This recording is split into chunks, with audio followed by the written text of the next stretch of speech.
Thanks, Matteo. Thanks, Karen and Christine, for setting this up and giving us the opportunity to basically share our experience that we've had so far at InCase. But also tonight I'd like to share with you our story of how we got to where we are today. And it's crazy to think, but it's already 17 years ago, so it's a long time. It's time just flies by. I actually graduated in this room. This is where I held my presentation, right here, 17 years ago. It's amazing. So today we'd like to share with you who we are at InCase, a little bit of background of the origins, what we do, the products that we do, that we work on, the projects we like, why we do the way we do things, and lastly, a little bit into our process on how we do design, how we approach design, and the principles that we apply. So let's start with who we are. This is our brand statement. It's a global brand that creates products which promote design simplicity and innovation at the intersection of technology and lifestyle. Basically, this is, we love designing beautiful products and simple products that connect technology with the way we live. Well, this is how we see ourselves. This is our brand guideline. It's a better experience through good design. This is what drives us. It's a filter that we can measure everything that we do, and it's also our mantra of our design process. So to give you a brief background of what our life was before starting InCase, a few of us that actually are driving the product engine of InCase have been at another company which some of you might be familiar with. It's IDEO.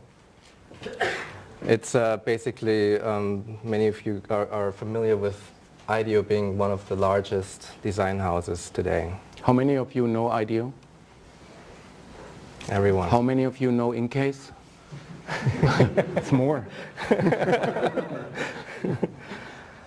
So the reason why we like to point this out is we had some really great experiences at IDEO. First, there was an amazing pool of talented people there, and people from many different disciplines is what we really liked and embraced as part of the design process, looking at basically products, designing products from every angle that we could.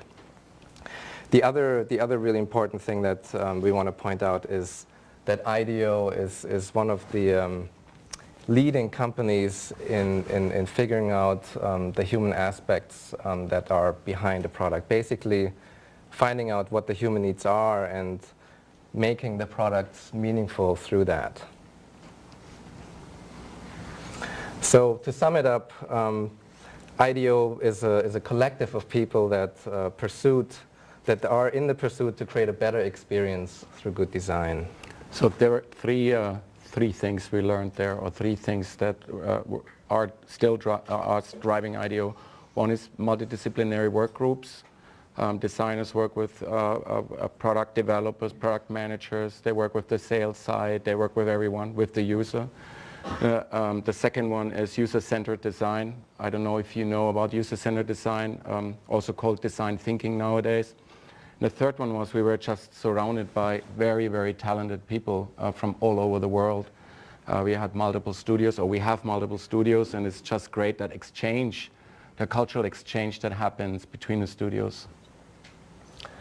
So you ask yourself, why leave such an amazing place? And back then, it was 1997, it was a big .com boom at the time, and lots of people starting out their own companies, and I thought back then we designed all these great products for so many different big brands, so why not take a stab at doing this on our own? So I got together with Bobby Chang, who many of you might be familiar with. He also graduated in '94 in product. And together we decided to take a stab at this.